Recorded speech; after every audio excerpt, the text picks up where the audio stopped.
Shane from HowToWrench.com. I'm going to go ahead and do a product review on that ever so popular Harbor Freight motorcycle lift that many of us debate whether it's worth buying because it's such a good deal. I mean, it's so much less expensive after you find a good coupon than a bunch of our other lifts. I'm a huge fan of this style lift with the big air cylinder. There's some deals out there on these as well, but you're still looking for the 1,000-pound lift one. I mean, it's kind of all over the board, $800 to $1,500 for one of those, and then shipping and so on. And it's pretty easy for us to head up to old Harbor Freight, pick this up and throw it in the back of our truck.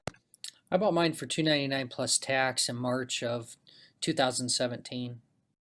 You know, I definitely know that with this lift, the only reason I did decide to go with it is I'm going to use it for long-term projects where I'm not going to be moving it up and down all day long.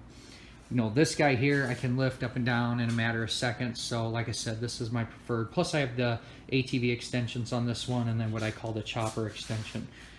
Anyway, back to this. I think this is still going to be super handy. It's going to fit well for what I need to do. And we'll take a look at the pieces and parts that comes with. There's the ramp. We've got a removable door, which really is not access to work on the rear tire. In the directions, it's really meant to be able to access and check out the fill for the oil to see if you have any air in there or if you need to add any fluid. It comes with a release and raise handle, a front jack, a couple of casters, solid mounted wheels, some hardware. I think there were some pieces loose underneath. Let's take a look in there. Yep, I think there's the rest of the front clamp once I get it up in the air. This stuff is really straightforward here as far as installation. A couple wheels, a couple washers. Got a cotter key to put through there, it's real safe. These are just your U-bolts that we're going to put on the side of the lift right here for a tie-down anchor. And then our front casters. Really simple. Let's see how this thing goes together. To ease the installation of the caster, I just threw a 2x6 under here and it gave me enough clearance to slip the caster in place. You also notice it was enough to slide the wheel and washer and cotter key on the rear as well. Mine happened to take a couple of 10 millimeter wrenches to get that caster in place. I'll go ahead and do the other side and move to the next step. Let's see how many pumps to rise it to full position. 1, 2.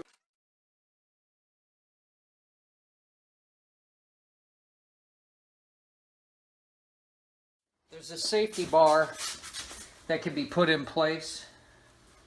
38.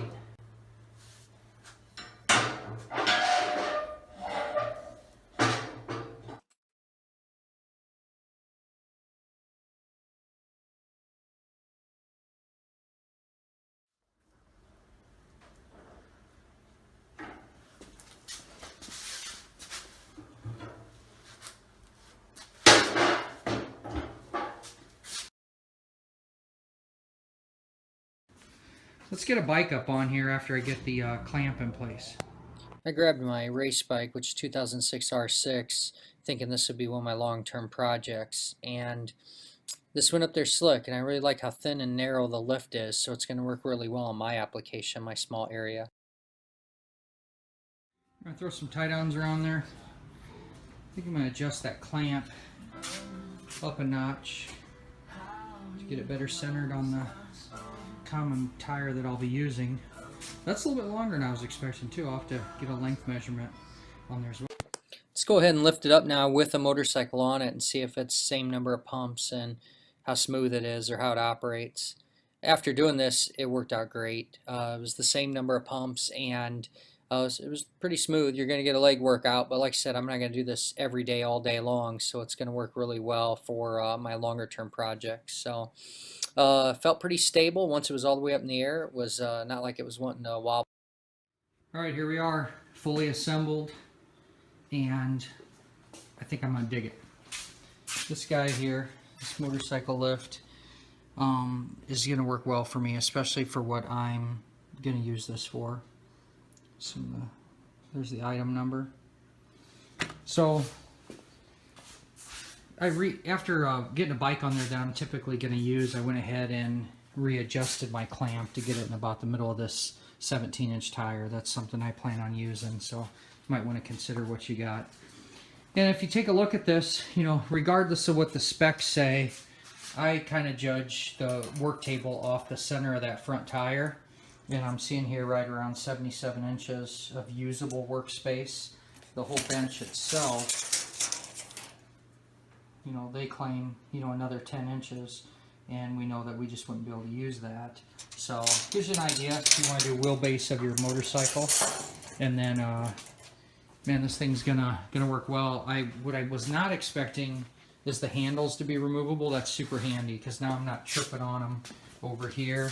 You know, I've kind of got this tucked in a corner where it's gonna be a little bit, you know, tighter than, you know, normal, but probably pretty common to a lot of garages. And I've got this thing set up where I can walk all the way around it. I've got a good workspace where I'm not gonna be banging into something, and it's just gonna be real usable. But the only thing I'm gonna do over here is I'm going to take this handle off, and I'm actually going to use Harbor Freight's idea and put I'll weld a socket on there possibly, or I'll do something to where I can just take this whole handle piece completely off and kind of help this space in here. I could angle this lift as well to give myself a little more room, but there you have it. Harbor Freight motorcycle lift, the 1,000-pound capacity one.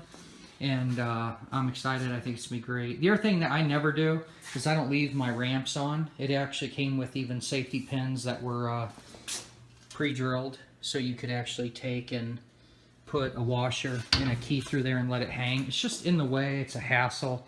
You can see here, even on my other one with my ATV wings, I've always got them tucked over in a corner. Just keep them out of the way. Less of a tripping hazard. So awesome. There is another product review from howtowrench.com. You know, I know many of you, like myself, are just debating, is this a good way to go? And I think there's definitely an application for it. So speaking of that, I'm going to get to wrenching. You make it a great day, and we'll talk to you soon.